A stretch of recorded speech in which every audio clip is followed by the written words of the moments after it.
한 어린 소년이 놀이동산에서 아주 재미있게 놀았습니다.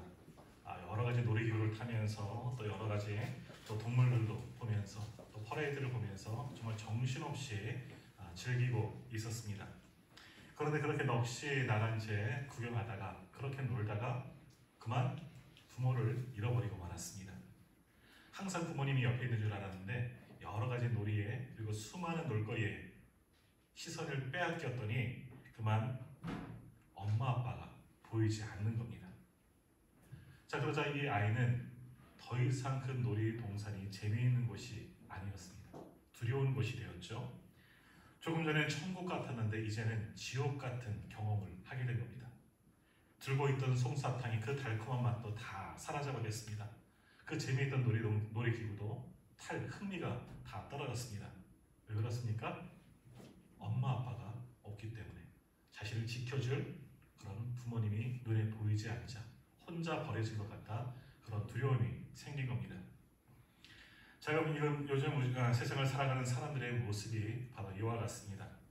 사람들은 세상적인 모든 것들, 세상에서 흥미, 그 다음에 놀이를 즐길 것들, 그리고 우리가 살아가야 하는 여러 가지 분주한 일들, 그런 것에 정신이 빨려서 또 우리 영적 부모님, 바로 하나님을 잃어버리고 말았다라는 겁니다.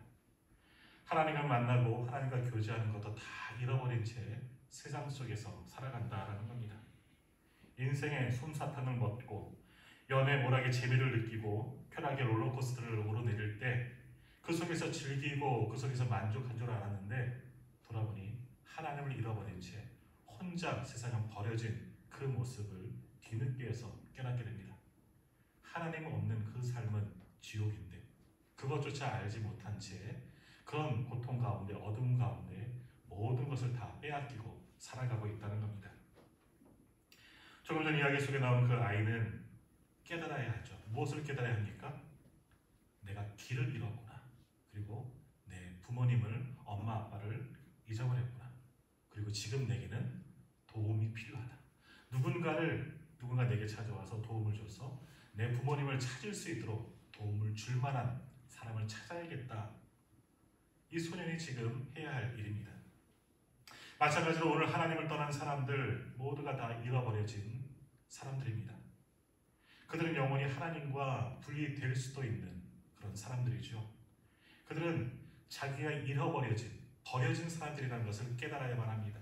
그리고 이제 이렇게 지옥 같은 곳에 버려진 것이 아니라 나를 도와서, 나를 인도해서 다시금 하나님 품으로 데리고 인도할 그럴 분을 찾아야 한다라는 겁니다.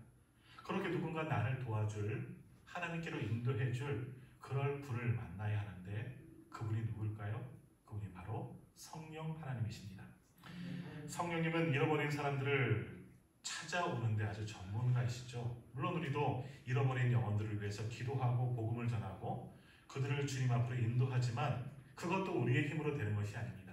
성령님이 함께 하셔야지만 우리는 성령님의 인도하심을 쫓아 나아가는 겁니다. 그러므로 성령님께서, 하나님께서 잃어버린 사람들, 하나님을 잊은 사람들 다시금 주님 앞으로 인도하여 주실 줄 믿습니다. 더욱이 성령님이 그들을 만져주시면 그들도 자신의 무지했음을, 내가 무엇을 잃어버렸는지를 깨닫고 또한 자신의 죄악들을 회개하며 하나님께로 돌아오게, 그래서 구원받는 영혼이 될 줄 믿습니다.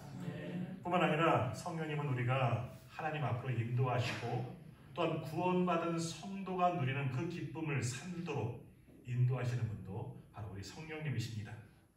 그러므로 우리가 우리의 삶을 다 성령 하나님께 맡기면 성령님은 우리 가운데 내주하시고 우리를 인도하셔서 우리의 모든 문제 또한 해결하여 주시는 분이신 줄 믿습니다.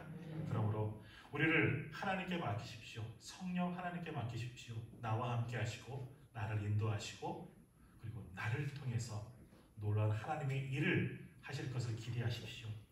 성령님이 우리와 함께 하시면 참된 하나님의 사람, 예수님의 제자로 오늘 예배는 우리가 그러한 삶을 살게 될 줄로 믿습니다.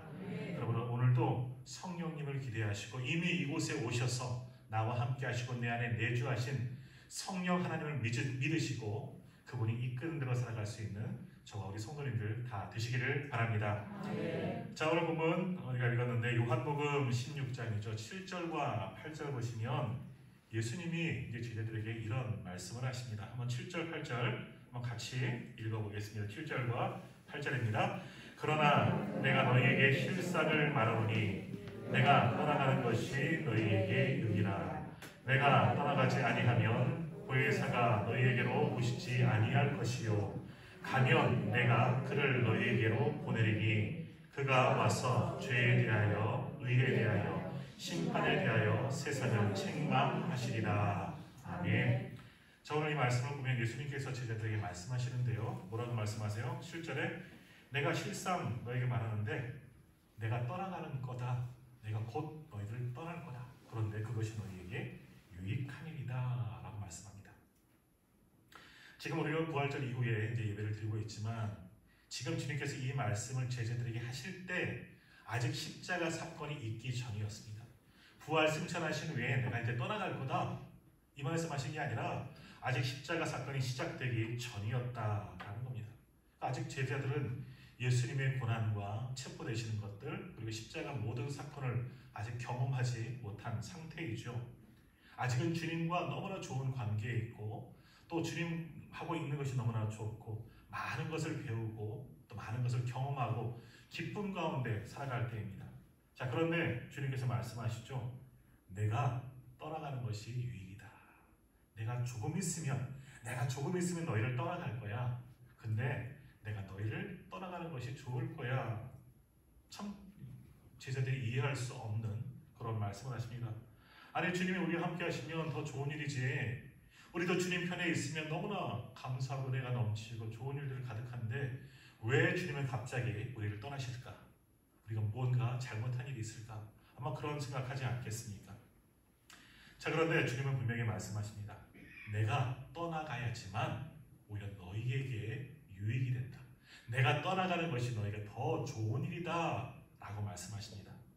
자, 그러면 무엇이 유익인가? 오늘 말씀을 통해서 우리가 잠시 상고해 보고자 합니다. 첫 번째, 주님이 떠나가시면 왜 좋은 일이냐? 왜 유익한 일이냐?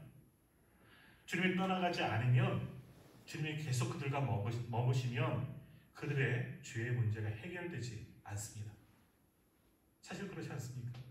주님이 이 땅에 왜 오셨습니까? 주님이 왜 오셨어요? 나 때문에 우리를 구원하시고자 어떻게? 우리의 죄를 지고 십자가 위에서 대속의 죽음을 죽으셔야지만 우리의 죄의 문제가 해결되는 겁니다. 다른 방법은 없습니다. 그것이 하나님의 구원의 계획이죠. 주님께서 이 땅에 오셔서 대속의 제물이 되셔서 우리의 모든 죄를 대신하셔서 십자가에서 죽으셔야지만 구원을 이룰 수가 있는 겁니다. 그런데 주님께서 그 십자가의 길을 가지 않으시고 십자가에서 죽으시지 아니하고 계속해서 우리와 곁에 머무시면 그 순간은 좋을 수 있어요. 그러나 완전한 죄의 문제, 구원의 문제가 해결되는 것이 아닙니다. 다시 말하면 주님이 떠나가셔야지만, 주님이 십자가 위에서 대속의 죽음을 죽으셔야지만 우리에게 유익이 되는 겁니다. 제자들에게도 또 오늘 말씀은 듣는 우리에게도 주님이 우리의 곁을 떠나셔야지만, 대속의 십자가를 지셔야지만 유익이, 그래서 우리가 구원받는 것이죠. 두 번째로 예수님이 떠나가시는 것이 유익이 되는 이유는 뭡니까? 다른 보혜사를 주신다 말씀합니다. 그 보혜사가 바로 성령님이십니다. 성령님은 다른 하나님이시죠. 삼위의 위격을 가지신 또 다른 하나님이십니다. 성령 하나님이십니다. 그러나 그 성령 하나님 다 하나님이시지만 하는 일은 조금 다릅니다. 그리스도께서 하시던 일을 성령님께서 계속 하시죠. 그러나 더 효과적으로 일하실 수가 있습니다. 자, 만일 예수님께서 육신의 몸으로 우리들과 똑같은 몸으로 이곳에 계시면 어떠시겠습니까? 한순간 그리고 한 장소에만 머무시지 않겠습니까? 당시 제자들하고만 계시다면 그들만 은혜를 받고 그들만 하나님의 나라의 비밀을 알고 그들만 기쁘겠지요. 그러나 지구 반대편에 있는 우리와 같은 사람들은 전혀 주님을 알지 못할 겁니다. 그런데 성령은 가능하십니다. 성령은 영이시기에 한 곳에만 존재하는 것이 아니라 어느 곳에서나 계신 분이십니다. 모든 사람들의 마음과 생각 속에 자리 잡을 수 있는 분이 바로 성령 하나님이십니다. 시간과 공간의 제약을 또한 받지 않으시는 분이죠. 주님이 계시다면 이스라엘 그 땅, 주님이 가시는 그 근처 사람들만 하나님 나라의 비밀을 알고 그들도 깨닫고 회개하겠죠. 그들은 구원받겠지만 그러나 동시대에 다른 곳에 있는 사람들은 주님을 알 기회가 전혀 없다는 겁니다. 그러나 성령님은 그것이 가능하시다는 겁니다. 영이신 하나님이시기 때문에 무소부재하시고 어느 곳에나 계실 수 있는 분이시고 또 어디 계셔요? 결국 내 안에도 계시기 때문에 우리도 구원을 받고 하나님을 더욱더 깊이 알 수가 있는 겁니다. 그래서 예수님께서 마지막 날 이렇게 말씀하시죠. 지난주에도 우리가 말씀을 보았지만 볼지어다 내가 세상 끝날까지 너희와 항상 함께 하시리라. 어떻게 함께 하시는 겁니까? 성령 하나님을 통해서. 예수님이 이전에 이 땅에 계실 때처럼 제자들의 옆에 계실 때처럼 그렇게 함께 하시는 것이 아니라 누가 함께 하셔요? 예수님께서 보내주신 주의 성령이, 하나님의 성령이 우리와 오늘도 영원토록 함께하여 주실 줄 믿습니다. 그러므로 예수님이 떠나가시고 성령님, 약속하신 보혜사 성령이 우리에게 오시는 것이 더 큰 유익이라는 겁니다. 모든 사람들에게 아주 큰 유익이 될 수 있는 겁니다. 자, 세 번째로 예수님께서 세상에 계속 머물러 계신다면 제자들이 제자의 사명을 감당하겠습니까? 그렇지 못합니다. 제자들은 주님만 의존할 겁니다. 그럼 우리도 그렇지 않습니까?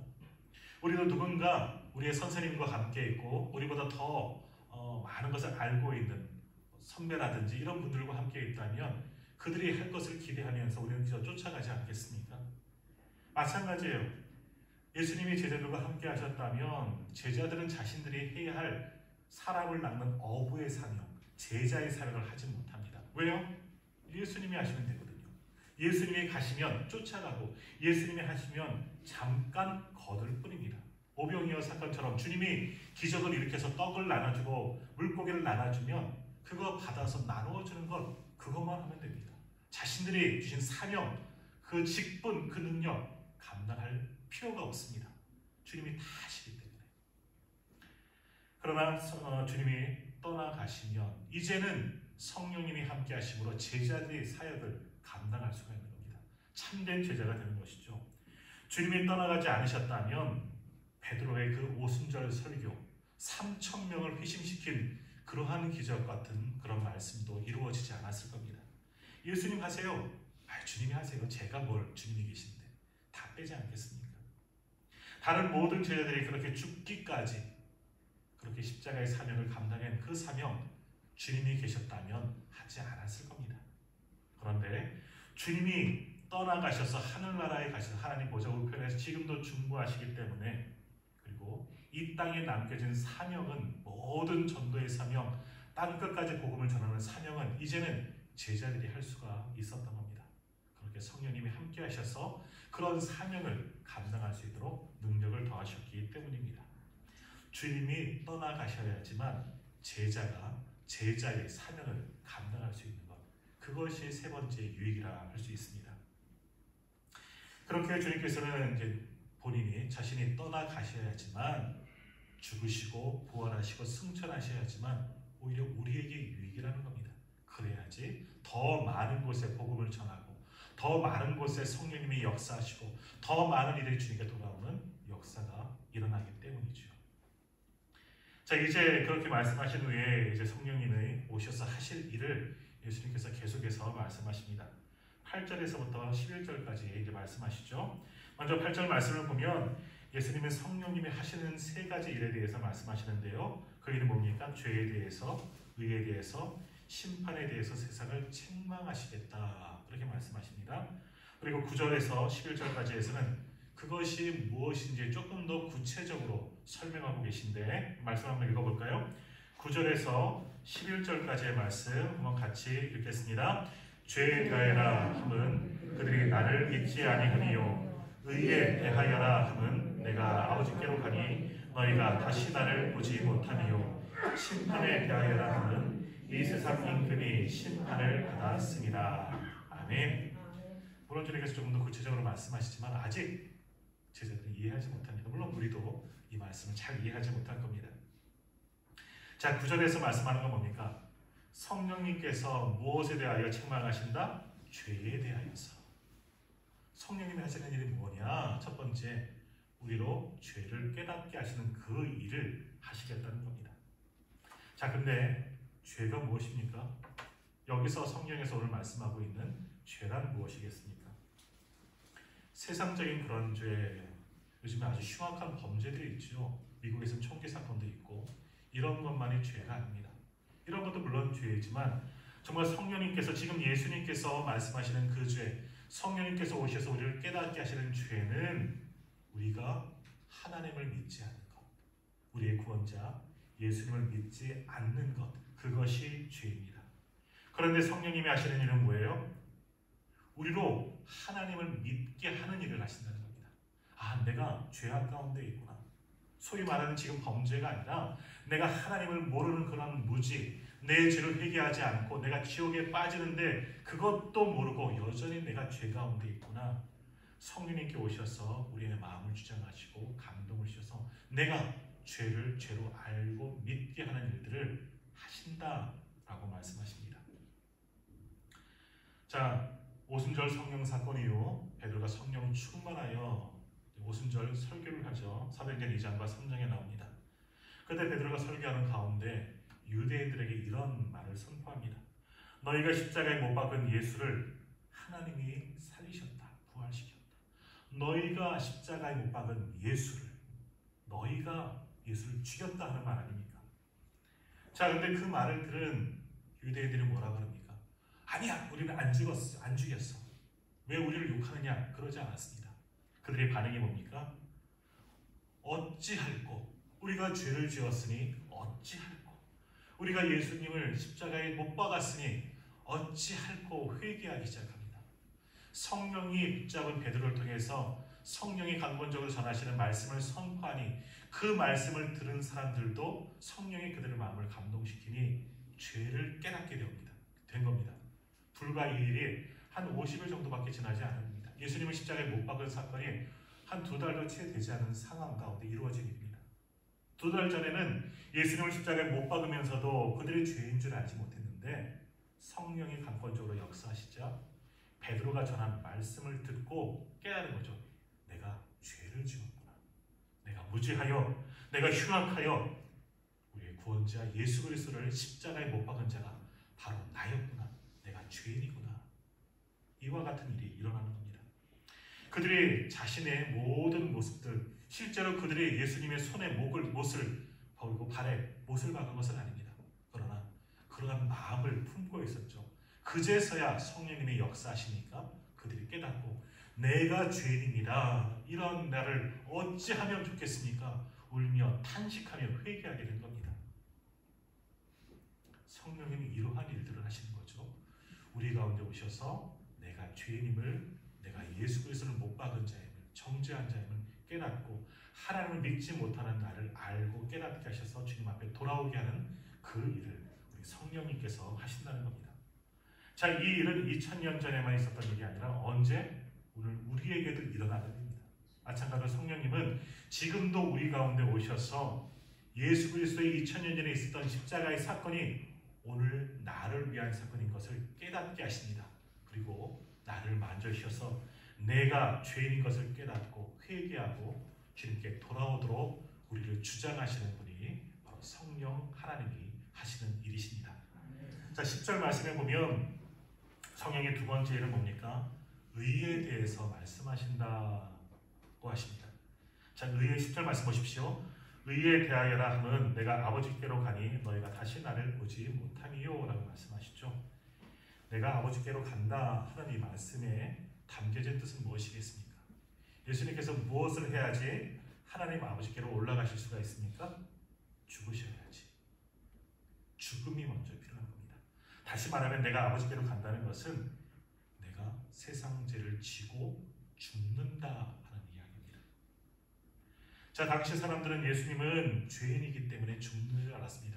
우리가 성금요일날 보았던 예배전 영상에 보았던 것처럼 예수님의 머리 위에 물론 히브리어 아람어로 써 있어서 우리가 모르지만 유대인의 왕이라는 제목으로 죄인으로 예수님 죽지 않았습니까?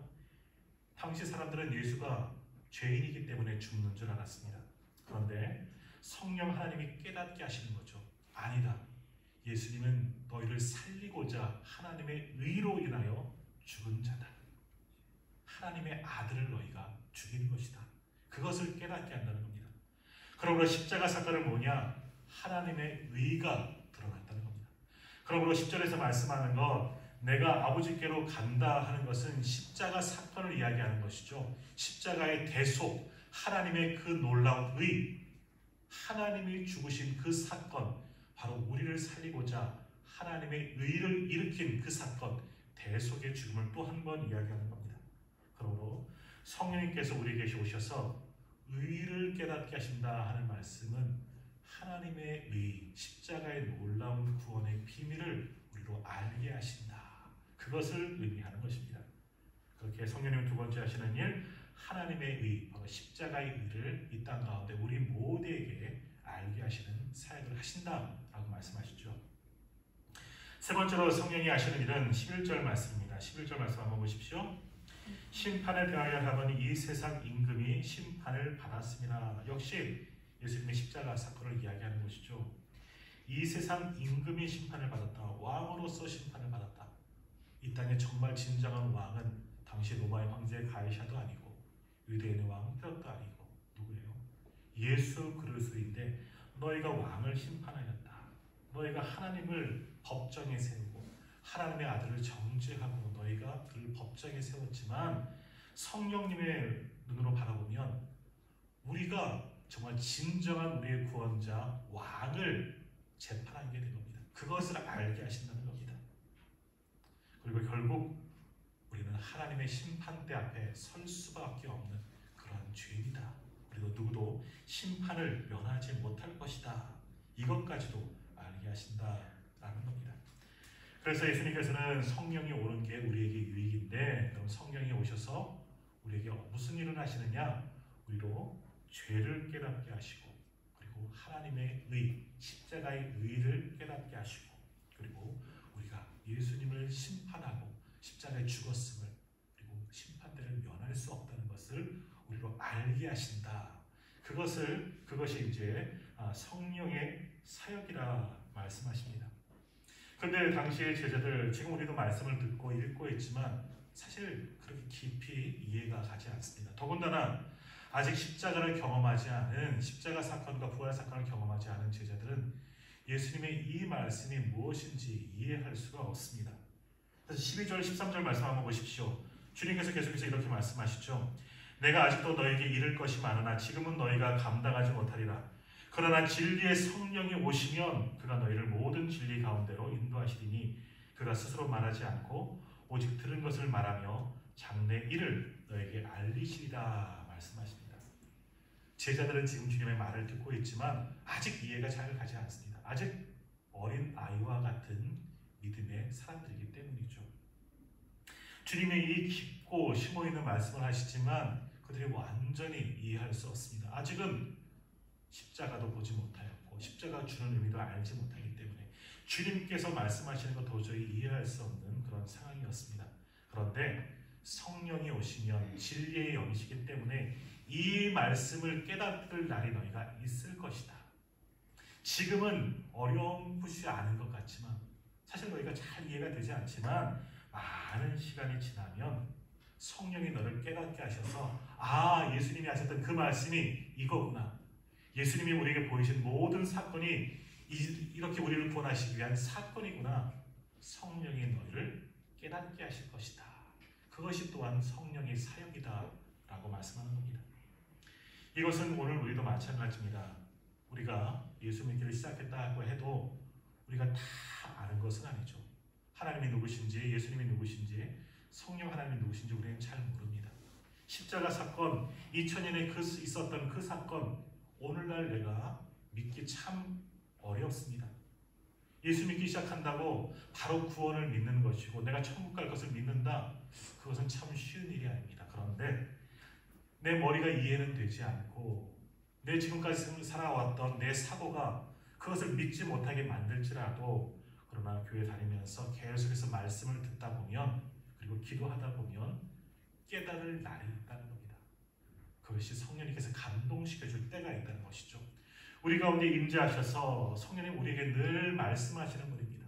우리를 깨닫게 하시고 진리로 이끄시는 분입니다. 계속해서 신앙생활 하다 보면 처음에는 어렵습니다. 도저히 이해할 수 없는 이 구원의 비밀이 믿다 보면 말씀을 듣다 보면 곧 깨달을 때가 오늘 우리들에게도 온 겁니다. 제자들이 그것을 보여주지 않습니까? 예수님이 옆에 계셨지만 그들은 잘 이해가 안 갑니다.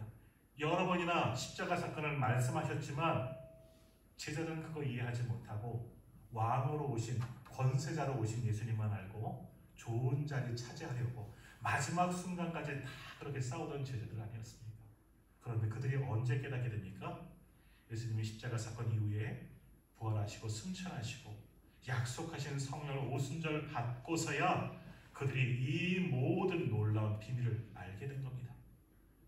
그제서야 그들이 제자의 사명을 감당할 수가 있었던 것이죠. 마지막 승천하시면서도 땅 끝까지 내 증인이 되어라 말씀하셨지만 제자들 알겠습니다. 주님 걱정하지 마십시오 그랬습니까? 제자들이 한 일 뭐예요? 다시 갈릴리로 돌아갔습니다. 갈릴리 가서 익숙한 어부 생활했다는 겁니다. 아직 그들이 할 일을 모릅니다. 무지하여서 주님의 그 비밀 맡기신 이 사명을 온전히 깨닫지 못해서. 그런데 마가의 다락방에서 성령을 기대하며 기도하다가 성령의 충만을 받고 성령의 임재하심의 역사를 경험한 이후에 그제서야 그들이 깨닫고 담대한 믿음과 용기가 생겼던 겁니다. 성령이 함께 하시지 않으면 그들은 제자로서 살아가지 못했을 텐데 성령이 함께 하셨기 때문에 이런 놀라운 역사 또한 성령 충만한 그들을 통해서 복음이 선포되어지고 오늘 우리가 믿을 수 있도록 그 복음이 우리에게까지 전해진 것 아니겠습니까? 그러므로 오늘 우리도 성령을 기대하십시오. 성령을 사모하십시오. 내게도 성령 충만하기를 간구하십시오. 그럼 오늘도 우리에게 성령을 충만하게 임하고 오늘도 제자들처럼 성령에 붙들려 주님의 선한 제자로 그 사명을 감당하며 살아가게 될 줄 믿습니다. 그러면 우리가 성령 충만하기 위해서 해야 할 일은 무엇이겠습니까? 어떻게 하면 우리도 성령 충만함을 얻을 수 있겠습니까? 제자들이 무엇을 했는지 기억하십시오. 사도행전 1장, 2장, 3장을 보면 제자들이 한 일은 무엇입니까? 기도했습니다. 마가의 다락방에 모여서 약속하신 성령을 기다리며 기도했습니다. 기도할 때 성령이 임하게 되는 겁니다. 자, 오늘 본문 22절 이하의 말씀도 한번 보십시오. 22절부터 제가 한번 읽겠습니다. 22절부터 지금은 너희가 근심하나 내가 다시 너희를 보리니 너희 마음이 기쁠 것이요 너희 기쁨을 빼앗을 자가 없으리라. 그날에는 너희가 아무것도 내게 묻지 아니하리라. 내가 진실로 진실로 너희에게 이르노니 너희가 무엇이든지 아버지께 구하는 것을 내 이름으로 주시리라. 지금까지는 너희가 내 이름으로 아무것도 구하지 아니하였으나 구하라. 그리하면 받으리니 너희 기쁨이 충만하리라 말씀하십니다. 무엇해라? 기도해라. 지금까지 너희 구하지 않았다. 그러나 이제부터는 기도해라. 구하라. 하나님께 간구하라. 이 말씀을 기억하면서 마가의 다락방에서 기도하는 겁니다. 약속하신 보내주기로 약속하신 보혜사 성령님이 임재하시기를 기도하면서 기다렸고 그렇게 기도하는 가운데 오순절 바람처럼 불처럼 임하시는 성령의 역사하심을 경험한 겁니다. 모두 다 그것에 모였던 120명의 성도들 모두가 성령으로 충만하게 되었던 겁니다. 그동안은 숨어 있었죠. 그동안은 아무것도 하지 못했습니다. 사명을 받았음에도 깨닫지 못하고 구원받은 자임에도 그것을 증거하지 못했습니다. 그러나 성령의 충만한 역사를 경험하고서 이제는 겁쟁이가 아니라 담대하게 나가서 숨어있던 그들이 이제는 문을 열고 세상으로 나가 주의 복음을 선포하고 그들의 선포로 말미암아 놀라운 전도의 역사, 회심의 역사가 일어나게 된 겁니다. 오늘 우리가 성령 충만을 원한다면 정말 진심으로 주님께 기도하십시오. 내게도 성령 충만이 있기를 원합니다. 오순절 다락방에 임하였던 그 성령의 역사, 바람처럼 불처럼 임하시는 성령의 역사가 오늘 우리 가운데도 내 심령 가운데도 이 예배 땅 가운데도 임하여달라고 간절히 기도하십시오. 그러면 오늘도 성령이 우리 가운데 찾아오셔서 우리를 흔들어 놓으시고 우리도 제자의 사명을 감당하도록 인도하여 주실 줄 믿습니다. 아니, 이미 성령이 이곳에 오셨습니다. 내 안에 찾아오셨습니다. 그분을 인정하시고 받아들이십시오. 거부하시면 성령님도 하실 일이 없습니다. 성령님이 나의 하나님이심을 믿고 성령의 인도하심을 순종하십시오. 그러므로 기도한 이후에 할 일은 뭡니까? 성령의 말씀에 순종하는 겁니다. 전에도 말씀드렸지만 성령님이 이 원어적인 뜻은 뭐냐? 내게 말씀하시는 분, 내 옆에서 나와 함께 나에게 끊임없이 말씀하시는 분, 권면하시는 분이 성령 하나님의 뜻입니다. 성령님은 지금도 내 안에 오셔서 내 옆에서 끊임없이 말씀하십니다.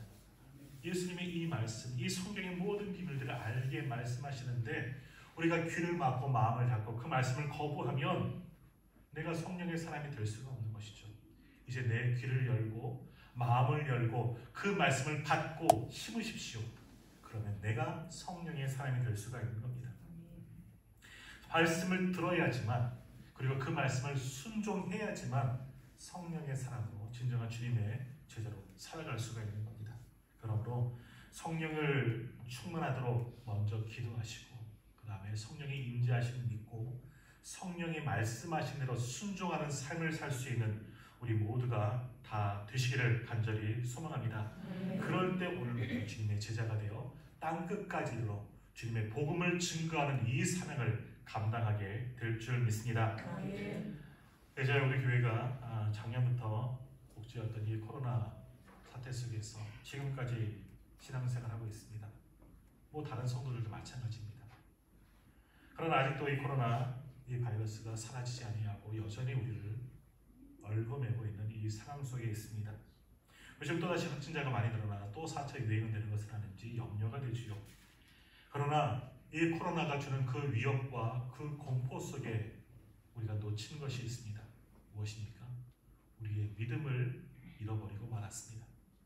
이 질병에 걸릴까 두려움 가운데, 이 질병이 주는 공포로 인하여서 내 믿음도 사라져버리고 말았다라는 겁니다. 감염병이 주는 공포 속에 또 사회적 거리두기라는 그런 명분하에 그동안 우리가 믿음 생활을 소홀히 했다는 것이지요. 더욱이 우리 안에 성령님께서 함께하여 주신다, 이 말씀, 주님의 이 약속도 우리는 잊은 채 살아가고 있다는 겁니다. 그러나 이제 우리가 다시 회복해야 합니다. 그러기 위해서 성령의 임재하심, 성령의 충만함을 기대하시고 기도하시길 바랍니다. 성령님은 이미 우리 안에 오셔서 나를 흔들어 놓으시길 원하시는데 그 성령의 음성을 듣고 순종하며 나아가시길 바랍니다. 그렇게 다시금 우리가 성령으로 충만하게 될 때 마가의 다락방에 임하였던 120명의 성령 충만한 사람들을 통하여서 놀라운 부흥의 역사가 일어났던 것처럼 오늘 성령 충만한 우리를 통하여 다시금 주의 복음의 역사가 이 지역 가운데, 이 나라와 민족 가운데, 세계 열방 가운데 다시금 선포되어질 줄 믿습니다. 오늘 우리가 성령 충만하여 주의 복음을 위해 쓰임받는 모든 성도님들 다 되시기를 간절히 소망합니다.